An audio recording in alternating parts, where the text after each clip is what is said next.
ಬೇಸಿಗೆಯ ಪರಿಣಾಮವಾಗಿ ಉತ್ತರ ಕರ್ನಾಟಕದ ಹಲವೆಡೆ ನೀರಿನ ಅಭಾವ ಎದುರಾಗಿದ್ದು, ಜಿಲ್ಲೆಯಾದ್ಯಂತ ತೀವ್ರ ಕುಡಿಯುವ ನೀರಿನ ಬಿಕ್ಕಟ್ಟು ಎದುರಾಗಿದೆ.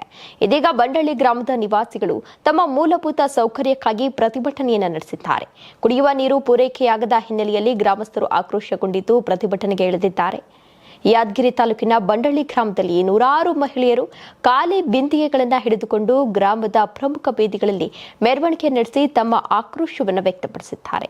ಗ್ರಾಮಸ್ಥರು ಅಧಿಕಾರಿಗಳ ವಿರುದ್ಧ ತೀವ್ರವಾಗಿ ವಾಗ್ದಾಳಿ ನಡೆಸಿದ್ದು, ಪಂಚಾಯಿತಿಗೆ ಮುತ್ತಿಗೆ ಹಾಕುವುದಾಗಿ ಎಚ್ಚರಿಕೆ ನೀಡಿದ್ದಾರೆ.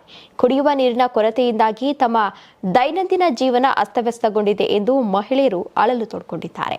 ವೃದ್ಧಾಪ್ಯದಲ್ಲಿ ನೀರಿಗಾಗಿ ದೂರದ ಪ್ರದೇಶಗಳಿಗೆ ತೆರಳಲು ಸಾಧ್ಯವಾಗ್ತಾ ಇಲ್ಲ ಎಂದು ಹಿರಿಯ ನಾಗರಿಕರು ಆತಂಕವನ್ನ ವ್ಯಕ್ತಪಡಿಸಿರುವುದು ಒಂದ್ ಕಡೆಯಾದ್ರೆ, ಮತ್ತೊಂದು ಕಡೆ ನೀರಿನ ಸಮಸ್ಯೆಗೆ ಆದಷ್ಟು ಬೇಗ ಪರಿಹಾರವನ್ನು ನೀಡುವಂತೆ ಗ್ರಾಮಸ್ಥರು ಒತ್ತಾಯಿಸಿದ್ದಾರೆ. ನೀವು ಸಣ್ಣ ಆಗ್ಬೇಕಲ್ವಾ? ಅದು ಒಂದು ಉತ್ತಮ ಆಹಾರದಿಂದ ಸಣ್ಣ ಆಗ್ಬೇಕಲ್ವಾ? ಪ್ರತಿದಿನ ನಮ್ಮ ಜೀನಿ ಸ್ಲಿಮ್ ನ ಯೂಸ್ ಮಾಡಿ ಯಾವುದೇ ಸೈಡ್ ಎಫೆಕ್ಟ್ ಇಲ್ದಂಗೆ ನೀವು ಸಣ್ಣ ಆಗ್ತೀರಾ.